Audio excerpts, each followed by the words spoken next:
Assalamualaikum sahabat hikmah kehidupan. Hatiku remuk. Ada penyesalan menikah lagi. Aku melihat Abu Fahad menggandeng permata hatiku. Mantan istriku menyambut dan tersenyum pada Abu Fahad, persis seperti dulu ia lakukan padaku.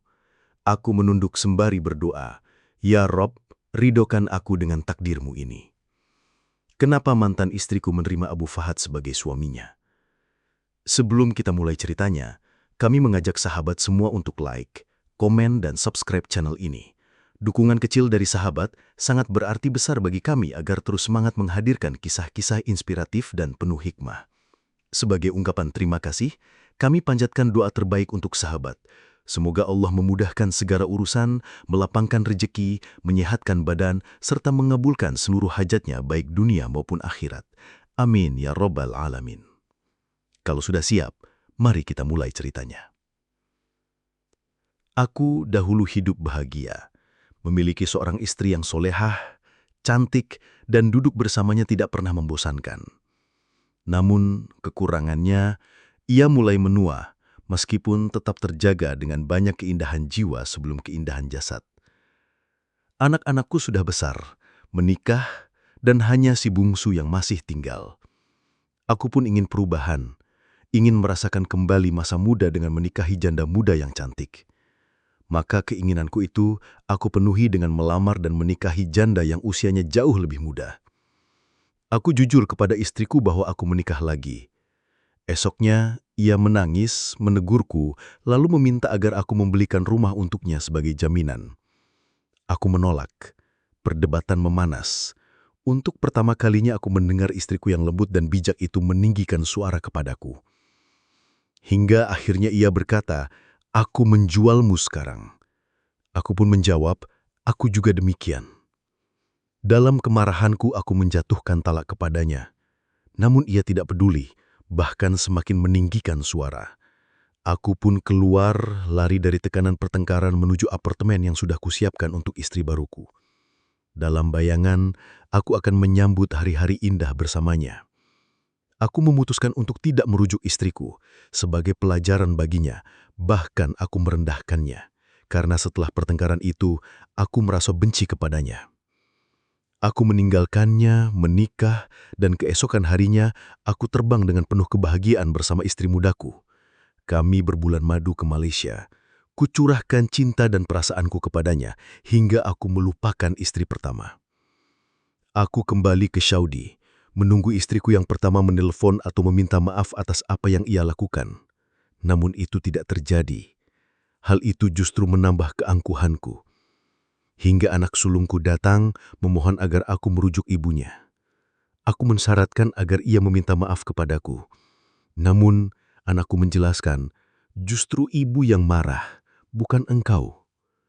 Namun, aku tetap keras kepala, dan itu penyesalan yang sangat kusesali kemudian. Aku malah berkata, "Tetap katakan kepadanya keluar dari rumah, karena aku ingin merenovasinya." Aku pun tak lagi peduli atasnya atau pada anak-anakku. Mereka hanya sesekali mengunjungiku di apartemen, dan aku menyambut mereka dengan dingin. 5 bulan berlalu, aku sibuk dengan renovasi rumah. Tiba-tiba istriku yang baru memberitahuku bahwa ia hamil. Padahal ia sebelumnya menikah selama 10 tahun tanpa keturunan. Aku tidak lagi ingin punya anak. Aku sudah lelah. Ia pun pulang ke rumah orang tuanya karena sakit kehamilan dan pendarahan. Aku tinggal sendiri. Di saat itu, aku memutuskan ingin merujuk istri pertamaku. Namun alangkah terkejutnya aku ketika anakku memberitahu bahwa seminggu sebelumnya ia sudah menikah dengan tetanggaku Abu Fahad. Istrinya sudah wafat 5 tahun lalu, anak-anaknya menikah dan meninggalkannya sendirian. Ia sudah mencoba menikah 2 kali tetapi gagal. Aku dulu dekat dengannya, sering bercerita kepadanya tentang kebaikan istriku, betapa bahagianya aku bersamanya. Dan ia sering menasihatiku, "Jagalah dia permata yang sangat berharga." Kini, mendengar kabar itu, seakan api membakar dadaku. Aku memarahi anakku. Namun ia berkata, "Ayah yang mengusirnya dari rumah. Ia tinggal bersamaku.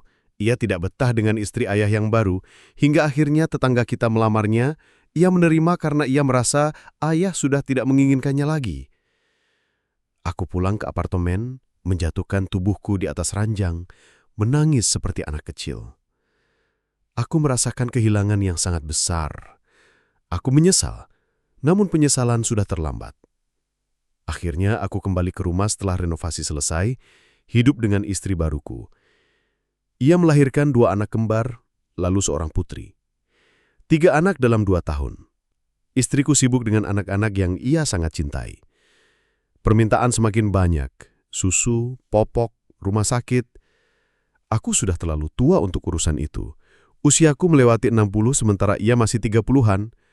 Aku memberinya 2 pembantu, salah satunya pengasuh, agar ia punya waktu untukku. Namun ternyata waktunya bukan untukku, melainkan untuk pekerjaannya, keluarganya, saudara perempuannya, sahabat-sahabatnya, dan pesta-pestanya. Ia sering mengingatkanku tentang perbedaan usia kami, dan menuntutku memahami itu. Aku menyerah pada kenyataan pahit itu. Hari-hariku lebih banyak kuhabiskan sendirian.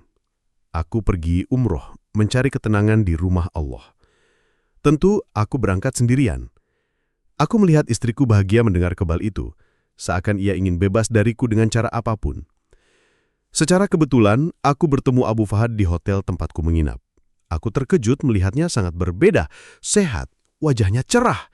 Ia memberitahuku bahwa sudah sebulan mereka tinggal di Mekah. Tak lama sebelum sholat, aku melihatnya masuk ke masjid, menggandeng tangan permata berhargaku, istriku dulu, yang kini bergandengan mesra dengannya, berbisik dan tersenyum kepadanya, persis seperti dulu ia lakukan padaku.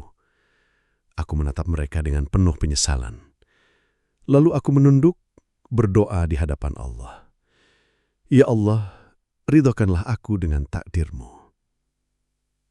Hikmah dari kisah ini, jangan pernah tergesa meninggalkan pasangan karena faktor usia atau fisik.